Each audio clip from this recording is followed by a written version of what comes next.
Embajador de Estados Unidos ante la OEA, Carlos Trujillo, dice que si el presidente Ortega no cumple con la resolución de la organización de ganar las elecciones en el 2021, no sería reconocido por su país. Agregó que la negativa del gobierno lo expondría a más sanciones. Los detalles con Willy Narváez. La resolución aprobada para Nicaragua el 21 de octubre en Asamblea General de la Organización de Estados Americanos establece un plazo para mayo del 2021 como fecha tope para que el presidente Daniel Ortega implemente reformas electorales y que las elecciones tengan legitimidad para la comunidad internacional. Pero si el mandatario decide el camino opuesto, compromete su legitimidad, dijo el embajador Carlos Trujillo durante una entrevista con este medio de comunicación. Si no se cumplen los requisitos analizados y que son bastante contundentes en la resolución, va a ser imposible que ningún país democrático reconozca al régimen de Ortega como legítimo. Y yo solo puedo hablar de parte de los Estados Unidos, que si no cumplen los requisitos que hemos hablado en la resolución, va a ser imposible totalmente para el gobierno de los Estados Unidos que reconozcan a Daniel Ortega y su régimen como un gobierno democrático. De manera bilateral, los requisitos, si no se cumplen, las consecuencias, como hemos visto en el pasado con otros regímenes, se van a cumplir de la misma manera. La resolución aprobada para Nicaragua obtuvo 20 votos a favor, 2 en contra y 12 abstenciones. Ningún país está a favor de ellos, ningún país le está aceptando las violaciones que están cometiendo hoy en día en Nicaragua. Sin embargo, en Nicaragua hay sectores que consideran que el plazo establecido por la OEA oxigena al mandatario nicaragüense. No es cierto. Sabemos que en Nicaragua se tienen que celebrar elecciones en noviembre del 2021. Sabemos que estamos marcando el paso que tiene que suceder antes que se celebren elecciones. Sabemos que necesitan un patrón electoral. Todos los partidos políticos deben estar participando en el sistema electoral. Los presos políticos que están injustamente encarcelados tienen que ser liberados. Esos son requisitos que, si no se cumplen, va a ser imposible que los países democráticos, los 20 que se apoyaron a favor, que eran 20 a favor y yo creo que era solo 1 o 2 en contra, van a reconocer las elecciones como legítimas. El embajador Carlos Trujillo durante la entrevista también afirmó que si el mandatario nicaragüense no acata la resolución, se estaría exponiendo a nuevas sanciones y reveló que futuros candidatos ya han sido advertidos. Yo no puedo comprometer la OEA en qué va a ser la OEA, pero puedo decir de parte de los Estados Unidos. Hemos visto en los últimos año y medio que hemos sancionado a casi toda la familia Ortega, muchos de los funcionarios de alto nivel en Nicaragua. Esa presión diplomática va a seguir y se va a empeorar si los requisitos no se han cumplido y si no celebran elecciones democráticas en Nicaragua. ¿Cuáles otros candidatos hay para aplicarle sanciones al gobierno de Nicaragua? Hay varios candidatos y hay muchos que hemos hablado con ellos de una manera delicada y privada, que si no se ponen del lado de la democracia y si no respetan los derechos humanos, va a ser imposible que las sanciones no les lleguen. Para el gobierno de Nicaragua, esta resolución es injerencista. Es bastante triste que no aceptan la realidad de lo que está pasando en Nicaragua. Es totalmente inaceptable.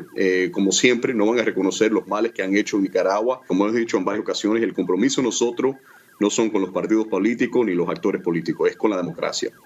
Y vamos a hacer todo lo posible para que en Nicaragua el próximo año tengan elecciones libres, tengan elecciones reconocidas y que tengan elecciones que toda la sociedad civil pueda participar y esperemos que esas elecciones traigan un cambio democrático. Analistas políticos consideran que el presidente Daniel Ortega tiene como reloj las elecciones de Estados Unidos previstas para el próximo 3 de noviembre y guarda la esperanza que con un cambio de gobierno se desista la atención sobre Nicaragua. Trujillo así respondió a esta hipótesis. Pero sabemos el compromiso que tiene el Congreso de los Estados Unidos.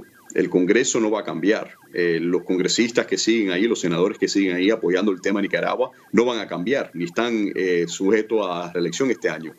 La presión hacia Nicaragua, que respeten los derechos humanos y que respeten la democracia, va a seguir, pase lo que pase con las elecciones presidenciales acá en los Estados Unidos. Previo a la aprobación de la resolución, el presidente Daniel Ortega compareció ante la nación y llamó organismo de la muerte a la OEA. Willy Narváez, a Acción 10. El ministro de Hacienda, Iván Acosta, presentó ante la Asamblea Nacional el proyecto de presupuesto general de la República. Como nos informa Michelle Polanco desde el Control de Estudio, en el proyecto se prevé un ingreso total para el 2021 de 80.671 millones de córdobas. Michelle, muy buenas tardes. Adelante con tu reporte.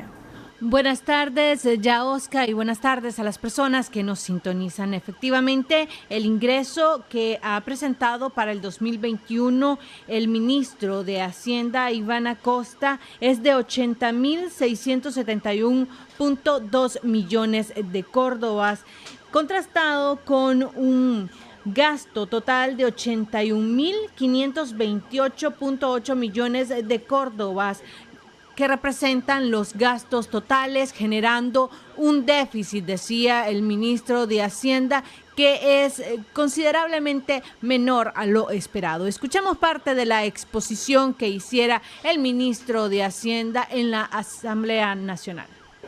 Desde el 19 y viendo el futuro, ¿qué es lo que nos presenta el presupuesto?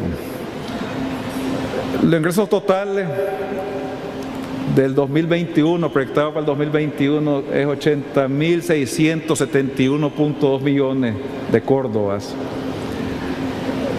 ligeramente superior al presupuesto de ingresos del 2020, con unos ingresos tributarios de 75.101.4 millones y unos gastos totales de 81.528.8 millones, donde el déficit ante donaciones son 857 millones, que es un déficit de 0.2%, y después de donaciones alcanza un pequeño superávit. Es decir, cuando decimos el presupuesto está prácticamente en el equilibrio, prácticamente sin déficit, porque es muy pequeño. Y hemos, en esa expresión de balance, sido responsables que los ingresos sigan con la tendencia de atender el 97% de los egresos, como 6 puntos más que en el 2019, y el 83% del total de todos los gastos. La aspiración de todo país es que su actividad interna sea robusta y que sus impuestos, su política tributaria sea progresivo. Sea progresivo, equilibrado, eficiente, que permita que los ingresos recurrentes, los ingresos de todos los días que lo produce el país, financien la mayor parte de su gasto. Según el ministro de Hacienda y Crédito Público, Iván Acosta, el 57.1% de este gasto irá dirigido fundamentalmente a salud pública, de los cuales 800 millones de córdobas serán adicionales con respecto al 2020, y la inversión en educación alcanzará los 24.6% del presupuesto. Además, también expresó que la inversión pública es de 25.000 millones de córdobas más, esto en diversos proyectos. También él expresaba que obviamente el contexto de la pandemia golpeó este año la economía, que ya venía siendo trastocada por la crisis sociopolítica generada en el 2018, y explicaba que los perjuicios por la crisis sociopolítica de abril de 2018 son superiores a las generadas por la pandemia en nuestro país. Más detalles en nuestra edición estelar a las 7 de la noche. Yo regreso a la señal con Rishley Montenegro.